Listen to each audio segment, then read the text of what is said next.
Can lightning strike twice? That's the question that we're asking. Can lightning strike twice?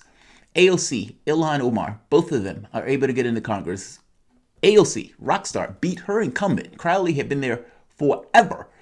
And now we're seeing something in New York 16th where what looks to be a similar candidacy of the long shot Lefty running against the guy who's been there forever, in this case, Representative Engel.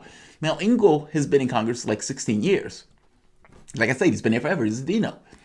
And, I made this very basic point maybe several years ago, like 3-4 years ago, that there was a civil war in the Democratic Party because there had to be. If AOC was really arguing that I want to get a Green New Deal, I want Medicare for all, I want universal student for college, and all of those, infinitely rational, all of them, public support in the Democratic Party and throughout the country en masse. And yet, you can't get those things done. In order to get those things done, that means you need to get rid of some of the people who are currently there that are preventing you from getting your policies accomplished.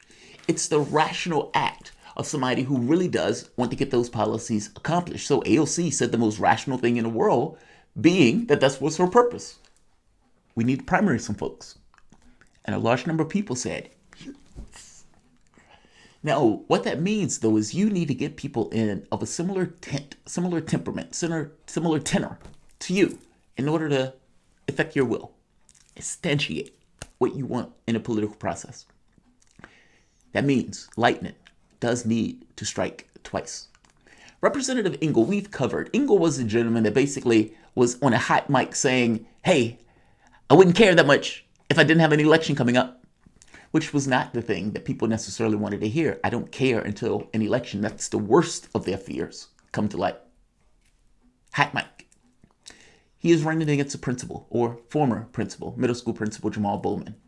And Representative Engel says something here, addressing Bowman, and gets absolutely, entirely, completely, 100% shredded. I suspect that part of Engel's angst that we've been seeing is that he really does, for the first time in a very long time, believe he could lose this race. And Lord knows, I hope he does. Welcome to the Soapbox.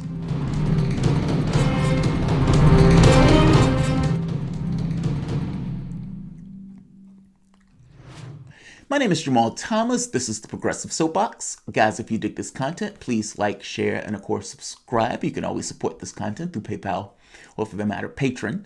This content is brought to you by you, and I appreciate you the opportunity for allowing me to do what I do.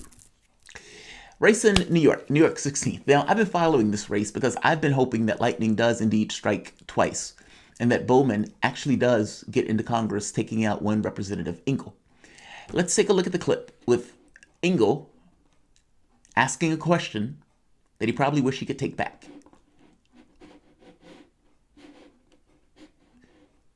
Let's try this again. Engel asking a question that Engel wishes he could take back. In your district, and I'd like to ask Mr. Bowman, where has he been? When we have community night outs every single year, when we're fighting against flooding in Westchester, when we're fighting about crime or about anything in schools, where's he been? He's been with his school. And by the way, I hear that school didn't have such good ratings. And I heard that the parents, the school, made him resign because he was using his kids to do political campaign work for him. I heard that from a number of people. So, people who live in glass houses should throw stones. so I think we got a question out of that, Mr. Bowman. That is completely. All right, Engel took his shots. Engel took his shots.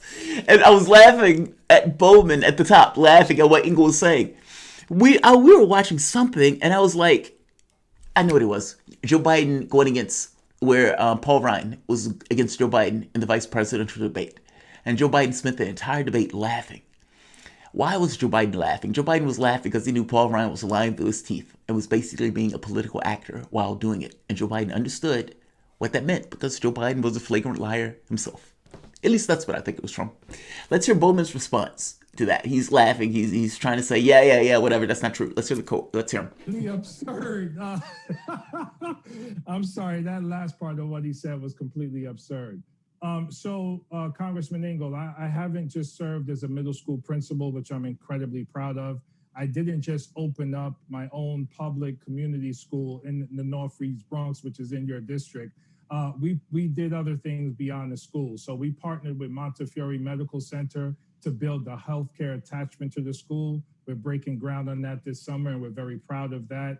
We've worked with the Alliance for Quality Education to increase funding for New York State schools to record numbers. We worked with the Coalition of Education Justice to bring culturally responsive curriculum to our schools. We worked with one of your colleagues, Jamal Bailey, so he can fight for trauma-informed schools on the Senate floor. And Jamal Bailey evoked my name on the Senate floor at the state level when he pushed the bill to bring more trauma-informed practices to our schools. I also testified to the Governor Cuomo's Common Core Task Force against the Common Core standards because they were developmentally inappropriate, and it led to a moratorium on tied teacher evaluations to state tests. So Congressman Engel, the reason why you never seen me is because you're not here. You live in Maryland.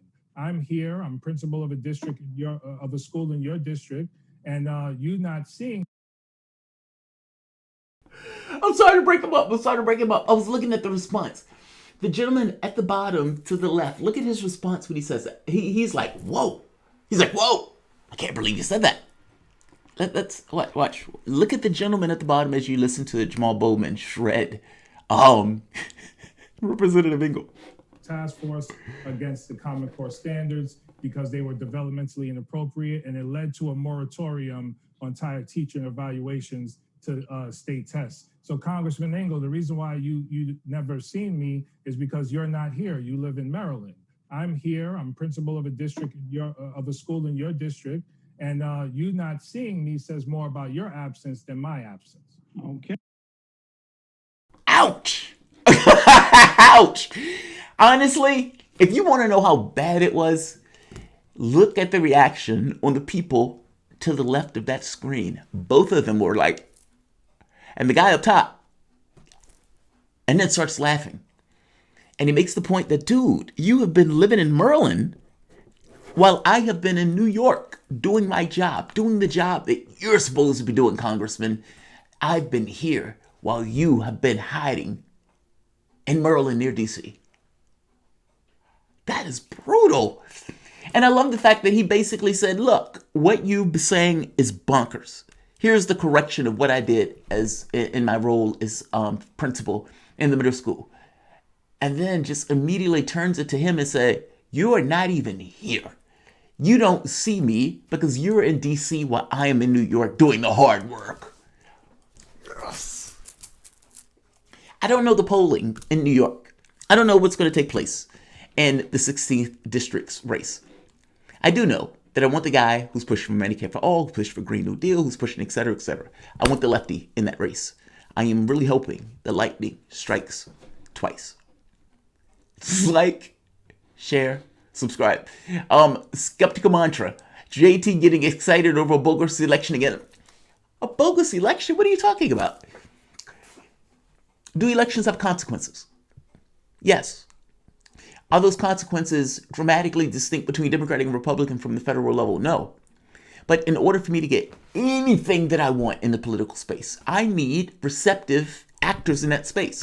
Now, you could say that they're going to cheat them at the polls, okay? You could say that the elections are bogus. It depends on the election, but I get where you're coming from. But don't tell me that politics is pointless. I don't believe that. I do believe that the political space is not attentive to the public's needs. I do believe that those people who are out in the streets are out there for that very specific reason, even though it may have been incited by a person being murdered. But that's a different question on whether that edifice has the potential to be attentive. And the answer is yeah, it does. It has the potential to be attentive. It's done so in the past. It could do so again. You need to correct where it is now, yes. But let's just be very clear. Where it is now is not necessarily indicative of where it would be in the future, especially if all of these people and me do our jobs and make that instrument what it's supposed to be, attentive to public concern and public need. And to do that, there needs to be people in there who are receptive. Bowman, I think, is one of those people. It's not going to be perfect, because that's part and parcel to being a person. But does that get me more bang for my buck in trying to get stuff done? Yes. Like, share, subscribe.